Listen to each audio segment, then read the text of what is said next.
Hello everyone, I hope you guys are doing amazing. In this video I will be talking about IEC, which is International Experience Canada, a way wherein you can reach Canada without giving IELTS. So that's a topic that everyone is talking about, and you should know what IEC is, which is International Experience Canada. The fee for this process is $156. The processing time is 7 weeks. Well, the processing time starts from once you submit the documents and then your biometric is done and everything. Now, when you're a foreign worker here, your rights will be preserved and all. So you don't have to worry about all these things, but you should understand that who can apply here in International Experience Canada category for work permit. If you are eligible, so let me take you to the website so that I can show you while I perform it and click it so that you would know how it works. Now, like you can see this page, this is www.canada.ca. When you click on this page, you will see, so this is the government website.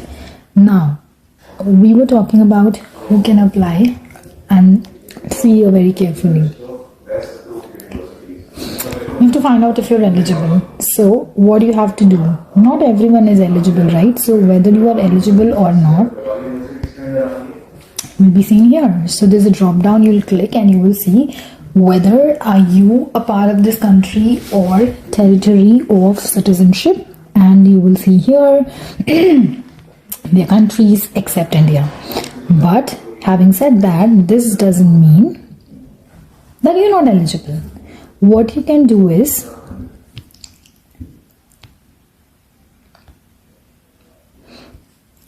and you're going to click on see all options and you will see here.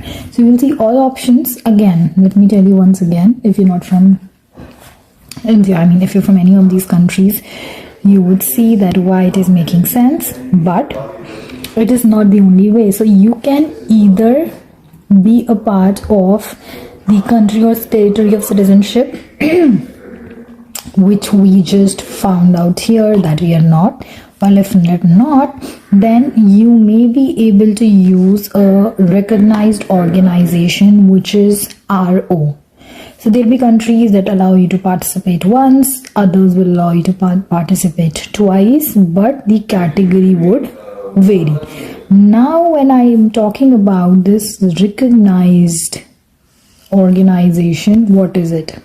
A recognized organization will help you with these things. The only reason I'm opening up this right here is so that you can actually see what I'm talking about.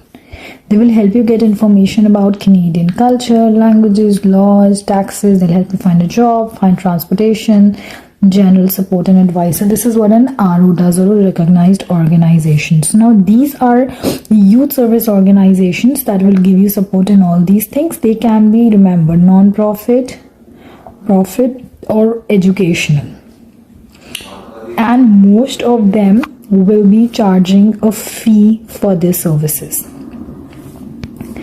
Now each RO offers a different service and they can help you. Now if you're from that list, remember the drop down that we just talked about here. If you are from this drop down, that's fine. You don't have to worry about RO. But if you're not from that drop down and you still want to come, then RO is an option for you. So these are the list of ROs.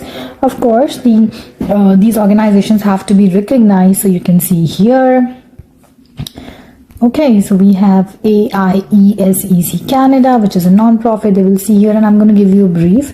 So your target market is this. So you see if your age falls in here or not. This is eligible to India here. That means someone in India can do this, and the age should be this. Moving on, next is Go International. If you would see, their target youth age is 18 to 35. IEC countries, territories, this is for United States. So anyone who's in United States. Moving on, we have the next one. You will see the age here, which is 18 to 35, and this is the other country partner, so that you can see. Then we have moving on next, these are all the options that you're gonna see here, that where you can where basically where and you're eligible and you can apply for it, and then it will be easy for you, because yes, we know India is not a part of this, but with the help of this you can still have taken advantage and come here. Now let's check how this pool works. Now you know your eligibility and everything. Now how this pool basically works. Well, normally your profile will stay in the pool till you receive an invitation to apply. And for work permit, of course, you need to have an invitation first. You cannot just do anything by yourself. Then they will remove all the profiles from the pool at the end of the season or the duration, and then you're no longer eligible for IEC. Now, they will regularly issue invitations to candidates in the pool during that IEC season. Now, there's an IEC season also. That means it doesn't happen around the year.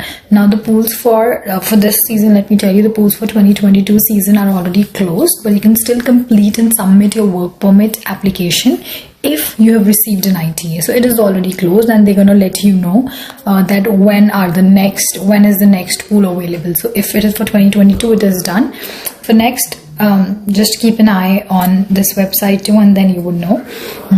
Then when the rounds of Now, when everything is done, you'll see the rounds of invitations for each country and the category. They will start and end, the number of candidates in the pool, your chances of getting an invitation. So it's a schedule, right? It tells you that where you actually land, and so that you can decide. Now, one IEC profile in multiple sports. Now, you can only have one IEC profile at any point of time. However, there's a possibility that you are eligible for more than one IEC pool. Now, when you're completing your profile, they will tell you the availability. So let's assume you've created a profile. Now, then they're going to tell you that, look, you are eligible for A, B, or you're eligible for A, B, C, and D. Now, these available pools that they've given you, you can submit your profile to any of these pools. For example, you might be able to submit your profile for the working holiday and young professional pool. So it's not you can have multiple profiles there, because they don't want they want to make sure that they're not wasting any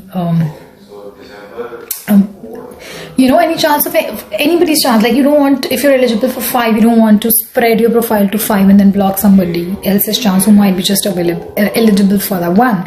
So they don't want to do that. Now, how they issue the invitations to apply?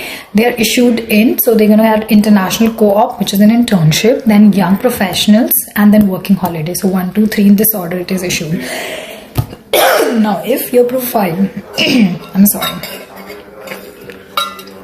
Now, if your profile is an international co-op or working pool or holiday pool, then you'll receive an invitation to apply for an international category. You will only receive an invitation to apply for a working holiday permit if there are no spots left in the co-op internship. So first is always the co-op internship. So you need to have your support documents ready. In order to get the work permit, you need to have proof of the information, that whatever information you give in the IEC profile, that proof needs to be there. You need to have you need to provide additional information with respect to your education, your work ex, your background, and whatever supporting documents that are required. Now, that have been requested. They might have requested you maybe say some financial documents or something. So you need to provide everything at this point of time. Now, moving on to the next, creating a profile. It is also very important to understand how to create a profile. So once again, I'm going to take you back to that screen so that you can see it, how it is done. So you want to become a candidate in the pool if you want to travel and work temporarily here in Canada. Now, how can you become a candidate? Okay, now this is a process where you're going to find out if you meet the minimum eligibility criteria by answering some questions. You have to create an IEC profile which is free. Now, the answers you give to them, it will be used to decide whether you are eligible or not. As simple as that. Which categories? International co-op, working holiday, or young professionals. So there's an eligibility, right? Now, when we're saying focus on this, please answer a few questions. Now, you have to answer these questions and you have to use the questionnaire to make sure, and it will just take about 10 minutes, not much time.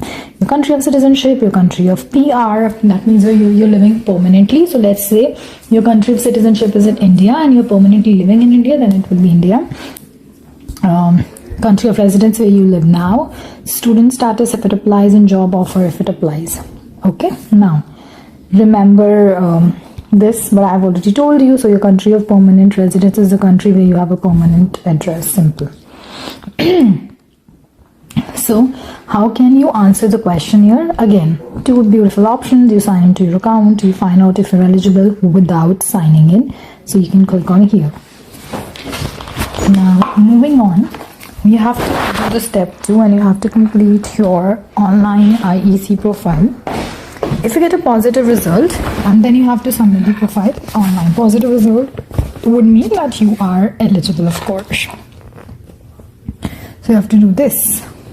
You have to copy or write down the personal ref code, which will be there at the end of the questionnaire. Please always take a look, and it would be something like this. You have to create your account, you have to enter your personal reference code. If you sign into your account to check your eligibility, then you have to click continue, and then remember this, you won't get any personal reference, you don't need any code. So if you don't get any code, understand this is the case. Now to complete your profile, they would be needing the passport, and because it's going to talk about your full name, date of birth, place of birth, and your contact info. You have to fill the online forms. Please make sure, again very important, leave out any commas that separate your first to last name. For instance, this. Write this if your first name is this. So remove the commas. English and French letters only. And that's what you need to be take care of. Now, if you want to complete your profile, you may exit at any time. It will be saved, and then you can come back later and undo it. And if you're not going to complete that profile in 60 days, you won't be able to submit it. That means you got to start all over again. And finally, you're submitting it. But the most important point is, remember, they're going to give you a pool availability where all the pools where you are eligible, and you have to see which one is yours. And if you're invited to apply, they will use your account to submit the work permit, pay fee, check the application status. And this is the only way to apply for IEC. There's no other way you can do it. If you're lucky and you get an ITA, if you receive an ITA, then your work permit application is approved, of course. That's the only reason. Then you're going to receive a port of entry letter, and that means you'll be allowed to enter in Canada and then get a work permit when you arrive. You got the invitation to apply. Interesting, congratulations. You'll have 10 days to decide if you want to accept the invitation. The deadline will be there in your invitation.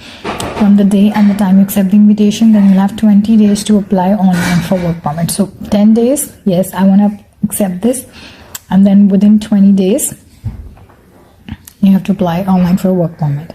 You need to go to the section called Continue My Profile, find the application called Work Permit, and then start your application. Very important steps.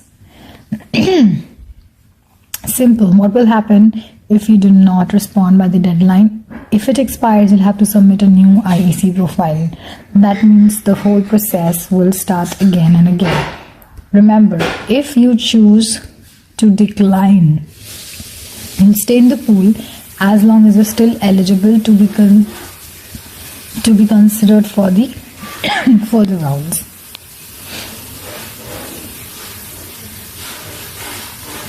Okay,